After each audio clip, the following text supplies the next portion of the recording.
Hey guys, Jonathan Neal here, and today we're going to be going over a little myofascial release technique for both our pec major and pec minor. For this I'm going to be using yoga therapy balls. You can use a lacrosse ball or tennis balls a little bit lighter if you're a little bit more sensitive. We're also going to be using a couple of yoga blocks, just regular yoga block. I prefer them to be firm for this, but whatever you have, go ahead and use whatever you have. So what I'm going to do is I'm going to take one of these and I'm just going to kind of set it, when I block this on for my right arm here, I'm going to set it in the bottom left corner so that it's relatively just close to that edge. And then I'm just going to try to rest anywhere inside of that big fan-shaped muscle.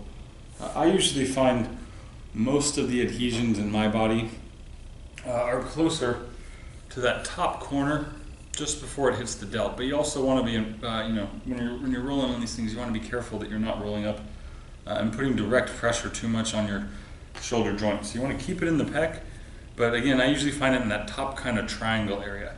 So I'm just going to set down. Very, very slowly you want to roll around, maybe just 1 inch per second, until you find a spot where it feels a little bit tender, but it doesn't feel like a shooting pain or any kind of nerve pain. Maybe you even feel a little ball-like structure inside of the muscle. And so you want to find that spot, and once you find a good one, I like to keep just a couple fingers on the ball to make sure that it doesn't wiggle too much. And then you just sit there and breathe. This is a great time to do a little bit of deep breathing, the same kind of stuff you would do in your yoga asana practice.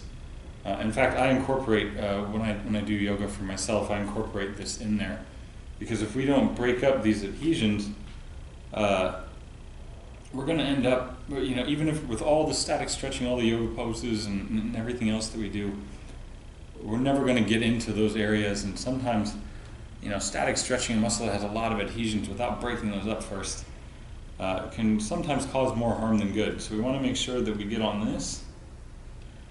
And you basically just wait on that spot until you feel it normalize a little bit.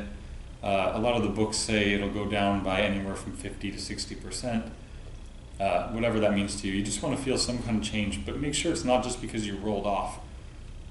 So always double check and make sure you find that spot. You would do maybe just a few spots per session over here, and then we could of course move it over to the other side. So obviously this could be done with just one block and one ball. And again, you can use any kind of ball that works for you. But you want to make sure it's firm enough that it can actually get into some of the deeper areas of the tissue as well. If you're relatively new to this, you're going to find a lot of spots really easily. After you've been doing it for a while and you've broken up some of those spots, it'll just be a little bit more maintenance coming back every once in a while, especially if you've had some hard workouts or you've done some uneven kind of work or lifting. But that's basically it. We're just trying to find those spots, hang out on them for a little while, breathe and allow your nervous system to relax. And as you do that, those adhesions will break up. I hope this has been helpful. Working on this pec major and pec minor is really important for all of us because a lot of us tend to do this, and it's because of those adhesions. So hopefully this can help you to break some of that up, be able to open the chest and close the upper back a little bit and find a little bit better posture and a lot better mobility and movement. I hope you enjoyed this video. Thanks a lot and have a wonderful day.